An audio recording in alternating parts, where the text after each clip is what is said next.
Nilambur Pookkottumpadam Kalikavu highway ആണിത്. നിലമ്പൂർ പൂക്കോട്ടുംപാടം കാളികാവ് ഹൈവേയിൽ ഒരു അടിപൊളി പ്ലോട്ട്, അതായത് സാധാരണക്കാർക്ക് താമസിക്കാൻ പറ്റിയ ഒരു പുതിയൊരു വീട്, ഒരു പണിയെടുക്കാത്ത, അതായത് വേറെ ആരും താമസിക്കുകയൊന്നും ചെയ്യാത്തൊരു പുതിയൊരു വീട്, നല്ല അടിപൊളി വീതിയായിട്ടുള്ള വഴി, ഒരു വലിയ വാഹനങ്ങൾക്ക് വരെ ഉള്ളിലേക്ക് പ്രവേശിക്കാൻ പറ്റിയ രീതിയിലുള്ള ഒരു വഴിയും കാര്യങ്ങളൊക്കെ ആയിട്ട്. ഇത് റെയിൽവേ സ്റ്റേഷന് തൊട്ടടുത്താണ്. അതായത് നിങ്ങൾക്ക് ട്രെയിന് തൊട്ട് ബാക്കിലാണ് വന്ന് പാർക്ക് ചെയ്യുക. അതായത് ശരിക്കും കാർ പാർക്കിംഗ് പോലെയാണ് ട്രെയിൻ വന്ന് നിൽക്കുന്നത്. വീടിൻ്റെ തൊട്ട് ബാക്കിലായിട്ട് ട്രെയിൻ വന്ന് നിൽക്കും. ഇവിടുന്ന് അങ്ങോട്ടും ഇങ്ങോട്ടൊന്നും സ്റ്റോപ്പില്ല. നിലമ്പൂരത്തെ എല്ലാവർക്കും അറിയാവുന്ന കാര്യമാണ്. അങ്ങനത്തെ ഒരു ഏരിയയിൽ നിങ്ങൾക്ക് 10 സെൻറ്റിലൊരു അടിപൊളി 3 ബെഡ്റൂമും ഒരു അടുക്കളയും ഒരു വർക്ക് ഏരിയയും കാർ പാർക്കിങ്ങോട് കൂടിയ, കിണറിൽ നല്ല വെള്ളമുള്ള ഒരു അടിപൊളി ഒരു വീട്. ആ വീടിൻ്റെ കാഴ്ചകൾ ഞാൻ കാണിച്ചു തരാം. ഇതാണ് വീട്. മനോഹരമായിട്ട്, അതായത് ഫ്രണ്ടിലൊക്കെ കട്ടയൊക്കെ പതിപ്പിച്ച് നല്ല വൃത്തിയാക്കിയിട്ടുള്ളൊരു അടിപൊളിയൊരു വീട്. ഫ്രണ്ടിൽ മൊത്തം മുഴുവനായിട്ടും കട്ട പതിച്ച് നല്ല വൃത്തിയാക്കി വെച്ചിട്ടുണ്ട്. ഇതിൻ്റെ ഫ്രണ്ടേജിലുള്ള കാഴ്ച ഇതാണ്. നല്ല വിശാലമായ ഏരിയയാണ്. വീടിൻ്റെ ചുറ്റുഭാഗത്തായിട്ട് ബാക്കിലൊക്കെ പച്ചക്കറിയും ഇതൊക്കെ ചെയ്യാൻ പറ്റിയ ഒരു ഏരിയ സെറ്റ് ചെയ്തിട്ടുണ്ട്. ബാക്കിയുള്ള ഭാഗങ്ങൾ, ഫ്രണ്ട് ഭാഗങ്ങൾ മൊത്തം കട്ട പതിച്ചിട്ടുള്ളതാണ്. ബാക്കിൽ ആ കാണുന്ന അതാണ് നമ്മുടെ വീടിൻ്റെ കിണർ. ഇവിടെ ഒരു തെങ്ങ് വെച്ചിട്ടുണ്ട്, അവിടെ ഒരു തെങ്ങ് വെച്ചിട്ടുണ്ട്. സൗകര്യങ്ങളൊക്കെ, എല്ലാവിധ സൗകര്യങ്ങളും, 10 സെൻറ്റ് സ്ഥലമുണ്ട്. പിന്നെ ഇതാണ് ഇതിൻ്റെ ഉള്ളിലേക്ക് നമുക്ക് കയറിപ്പോവും. ഉള്ളിലേക്ക് കയറുമ്പോൾ വിശാലമായിട്ടൊരു സിറ്റ് ഔട്ട്, നല്ല അടിപൊളി മാർബോണേറ്റ് ടൈലാണ് വിരിച്ചിട്ടുള്ളത്. വൈറ്റിൽ ഒരു ബ്ലാക്ക് ഗ്രേ ആയിട്ടാണ് കൊടുത്തിട്ടുള്ളത്. നല്ല ഒരു ലിവിങ് ഏരിയ. അത് കഴിഞ്ഞ് ഒരു ഡൈനിങ് ഹാളിൽ ഇവിടെ കൊടുത്തിട്ടുള്ളത്, ഇവിടെ മുകളിലേക്ക് ശരിക്കും നമുക്ക് മുകളിലേക്ക് കയറാനുള്ളൊരു സ്റ്റെപ്പ് കൊടുക്കേണ്ടതാണ്. അത് താല്പര്യം അനുസരിച്ച്, നിങ്ങളുടെ വരുന്നവരുടെ താല്പര്യം അനുസരിച്ച് അവർക്ക് വയ്ക്കാവുന്നതാണ്. അതിൽ വെച്ചിട്ടില്ല. അതിൽ ഒരു 4 കള്ളി ജനലാണ് ഇവിടെ കൊടുത്തിട്ടുള്ളത്. അത് കഴിഞ്ഞ് നേരെ നമ്മുടെ വലത് ഭാഗത്തായിട്ട് കയറി വരുമ്പോൾ തന്നെ വലത് ഭാഗത്തായിട്ട് ഒരു ബെഡ്റൂമുണ്ട്. ഒരു നല്ല സ്പേഷ്യസ് ആയിട്ടുള്ള ഒരു ബെഡ്റൂമാണ് കൊടുത്തിട്ടുള്ളത്. അതിന് 3 ജനലുകളാണുള്ളത്. അത് കഴിഞ്ഞാൽ നേരെ അടുത്തത് തൊട്ടടുത്ത് തന്നെ ഒരു ബെഡ്റൂമുണ്ട്. അതും ഇതേപോലെ വിശാലമായിട്ടുള്ള ഒരു ബെഡ്റൂമാണ്. ബെഡ്റൂമിനൊക്കെ നല്ല സ്പേസുള്ള രീതിയിലാണ്, വലുപ്പത്തിലാണ് കൊടുത്തിട്ടുള്ളത്. ഇതിൻ്റെ തൊട്ട് ബാക്കിലൊക്കെ ഞാൻ പറഞ്ഞ പോലെ, ഇതിൻ്റെ തൊട്ട് ബാക്കിൽ ഇവിടെയാണ് റെയിൽവേ സ്റ്റേഷൻ്റെ ആ കാണുന്ന ഷീറ്റൊക്കെ റെയിൽവേ സ്റ്റേഷൻ്റെ ഷീറ്റാണ്.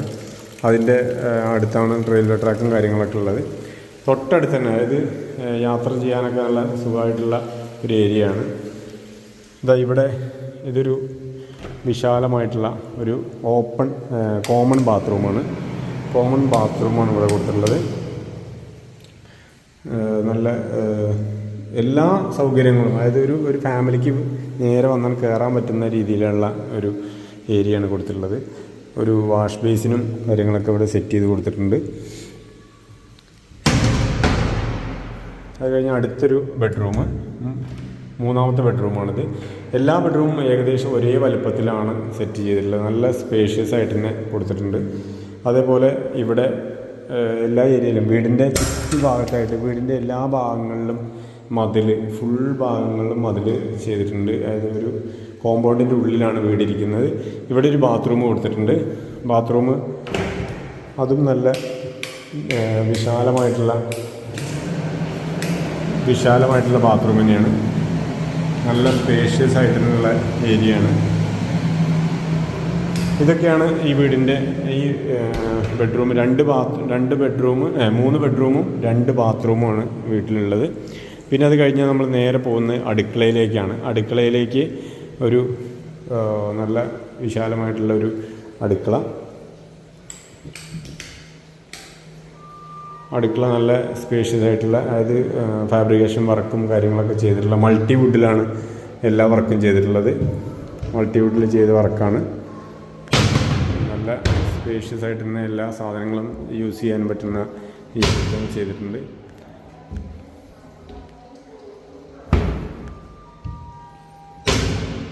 പിന്നെ അത് കഴിഞ്ഞ് കഴിഞ്ഞാൽ താഴത്തും എല്ലാം ഹാൻഡ് മെയ്ഡാണ് നമ്മുടെ സിങ്ക് കൊടുത്തിട്ടുള്ളത്. പൈപ്പ് നമ്മുടെ ഈ പൈപ്പ് ഷവർ സാധാ പൈപ്പും അങ്ങനെ മാറ്റി മാറ്റി കൊടുക്കുന്ന രീതിയിലുള്ള പൈപ്പാണ് കൊടുത്തിട്ടുള്ളത്. ഇതാണ് ഇതിൻ്റെ കാഴ്ചകൾ, അടുക്കളയുടെ കാഴ്ചകൾ ഇതാണ്. അത് കഴിഞ്ഞ് കഴിഞ്ഞാൽ നേരെ ചെന്ന് കഴിഞ്ഞാൽ ഒരു വർക്ക് ഏരിയയാണ്. വർക്ക് ഏരിയ ഒരു സാധാരണ ഒരു ചെറിയൊരു വർക്ക് ഏരിയയാണ് കൊടുത്തിട്ടുള്ളത്. വർക്ക് ഏരിയയിൽ ഇതേപോലെ ഹാൻഡ് മെയ്ഡ് തന്നെയാണ് കൊടുത്തിട്ടുള്ളത്. ഹാൻഡ് മെയ്ഡ് വർക്ക് ഏരിയ തന്നെയാണ് കൊടുത്തിട്ടുള്ളത്. എല്ലാം മൾട്ടിവുഡ്, എല്ലാ ഭാഗത്തും മൾട്ടിവുഡ് ചെയ്തിട്ടാണ് വർക്ക് ചെയ്തിട്ടുള്ളത്. വാതിലുകളൊക്കെ ഫ്രണ്ടിലുള്ള അതൊക്കെ ഫെറോഡോറിൻ്റെ വാതിലുകളാണ്. പുറത്തേക്കുള്ളത് മരത്തിൻ്റെ ഒരു വാതിൽ കൊടുത്തിട്ടുണ്ട്. എല്ലാം സ്റ്റീൽ തന്നെയാണ് മറ്റേ നമ്മുടെ വാതിലിൻ്റെ കട്ടിലേക്ക് കൊടുത്തിട്ടുള്ളത്. ഇവിടെ പുറത്തേക്ക് ഇറങ്ങുന്നതിന്, അടുക്കളയുടെ പുറത്തേക്ക് ഇറങ്ങുമ്പോൾ അവിടെയും ഒരു ചെറിയൊരു വരാന്ത പോലെ സെറ്റ് ചെയ്തിട്ടുണ്ട്. എപ്പോഴും ഇപ്പോൾ സൗണ്ട് നിങ്ങൾ കേൾക്കുന്നുണ്ടാവും, റെയിൽവേയുടെ സൗണ്ട്. നിങ്ങൾ അത് എങ്ങനെയാണ് നമ്മൾ കയറി വരുന്നതിൻ്റെ തൊട്ടടുത്ത് തന്നെ റെയിൽവേൻ്റെ സൗണ്ട് കേൾക്കുന്നുണ്ട്. ട്രെയിൻ വരുന്നതും പോകുന്നതൊക്കെ നമുക്ക് ഇവിടുന്ന് അറിയാൻ കഴിയും. പിന്നെ നിലമ്പൂർ ടൗണിലേക്ക് ഇവിടുന്ന് കറക്റ്റ് 3 കിലോമീറ്ററാണ് ദൂരമുള്ളത്. പിന്നെ നമ്മുടെ ബസ് കയറാൻ ഇവിടുന്ന് നടക്കാനുള്ള ദൂരമുള്ളൂ. അതായത് ഇപ്പോൾ ഞാൻ കാണിച്ചു തന്ന കയറുന്ന അവിടുന്ന് തന്നെ ബസ് കയറാം. റെയിൽവേ സ്റ്റേഷനിലേക്ക് നടക്കാനുള്ള കറക്റ്റ് ഒരു 150-200 മീറ്ററിൻ്റെ അടുത്ത് ഇവിടുന്ന് ബസ് സ്റ്റാൻഡിലേക്ക് ബസ് കയറുന്നവിടത്തേക്ക് നടക്കാനുള്ള ദൂരമുള്ളൂ. അപ്പോൾ ഈ കാര്യങ്ങളൊക്കെയാണ് ഈ വീടിനെ പറ്റി നിങ്ങൾക്ക് അറിയാനുള്ളത്. നിങ്ങൾക്ക് ഈ വീടിനെ പറ്റിയുള്ള അഭിപ്രായങ്ങളൊക്കെ കമൻറ്റ് ചെയ്യാം. താല്പര്യമുള്ളവരൊക്കെ ഉണ്ടെന്നുണ്ടെങ്കിൽ താഴെ കാണുന്ന ഈ കോൺടാക്ട് നമ്പറിലൊന്ന് ബന്ധപ്പെടുക. ഇതിൻ്റെ ഫുൾ ഡീറ്റെയിൽ എത്ര രൂപയാണ്, എങ്ങനെയാണ് ഇതിൻ്റെ കാര്യങ്ങൾ എന്നുള്ളതൊക്കെ നമുക്ക് കോൺടാക്റ്റ് ചെയ്യുന്നത്. ഈ വീടിന് 10 സെൻറ്റിൽ ഈ വീടിന് പറയുന്ന എമൗണ്ട് 65 ലക്ഷം രൂപയാണ്. താല്പര്യമുള്ളവർ താഴെ കാണുന്ന നമ്പറിലൊന്ന് കോൺടാക്റ്റ് ചെയ്യുക. അതിൽ നിങ്ങൾക്ക് അതിൻ്റെ ഫുൾ ഡീറ്റെയിൽ ആയിട്ടുള്ള കാര്യങ്ങളൊക്കെ പറഞ്ഞു തരും. അപ്പോൾ അടുത്ത വീഡിയോ കാണുന്നവരെ എല്ലാവർക്കും നല്ലൊരു ദിവസം ആശംസിക്കുന്നു. നന്ദി. താങ്ക്